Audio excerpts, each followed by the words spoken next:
Hello and welcome. Today we're going to be talking about casting. I'm joined by Matt Twiggy Twig, a freelance caster who's worked on VCT Game Changers and VCT Challengers. If you wouldn't mind giving yourself a little introduction. Yeah, okay. I'm Twiggy. I started working in esports about a year, just over a year ago. And I mean, yeah, I went from kind of just doing random stuff for not much pay to it's now a full-time job. Was casting something that you wanted to do when you started university? Was that, getting involved in esports in general? Was that something that you knew you wanted to do in university, or is that something that began after? Um, yeah, no, not really. I had no like it's I'd never really considered it a job option or anything like that.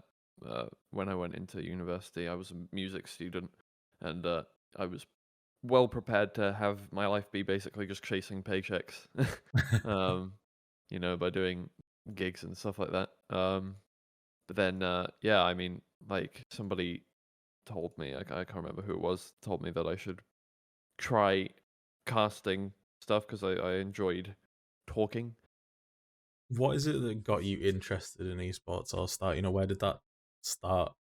Or were you a player? Were you watching? I've had a few people that I've interviewed that it was actually the content creation side of Mm. competitive titles that interested them. Where did it kind of start for you? There was so I think when CS:GO came out, I was quite into all of that, and I wanted to try and go pro as a CS:GO player and stuff like that. And I was never really good enough. I was okay, but I was only part of like one of those kind of semi-pro teams that kind of takes part in events but never wins them, kind of thing.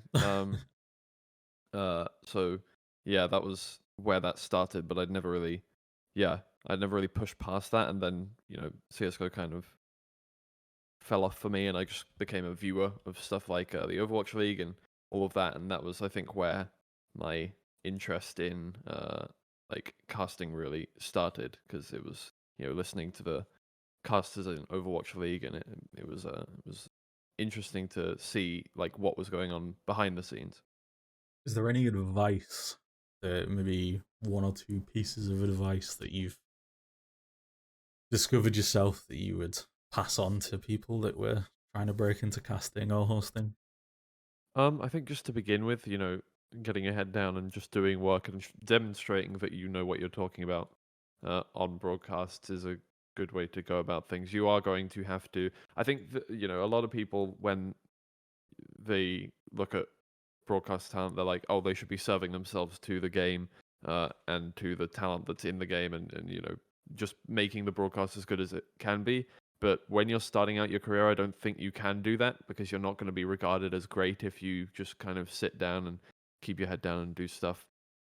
Um, just to kind of, you have to make a name for yourself. Basically, you have to uh, be a little selfish to begin with, just so that people regard you as, oh, this person's really good caster. Oh my god, wow! And then hire you for more stuff, and then you can start being more like, you know, serving yourself to the broadcast and making sure that you make the best product possible rather than going for clips and stuff like that. Because in the beginning, when you're making like a reel for the first time, you definitely want some moments that you can show off and be like, "What? Look what I can do," and all of this. So you do have to be a bit self-serving to begin with. Yeah. So Yes, I think that's it. And unless you've got anything yeah, else you'd like to add. no, that's all good. Oh well, thank you for joining me, and it was very appreciative of you taking the time to help me out. No worries.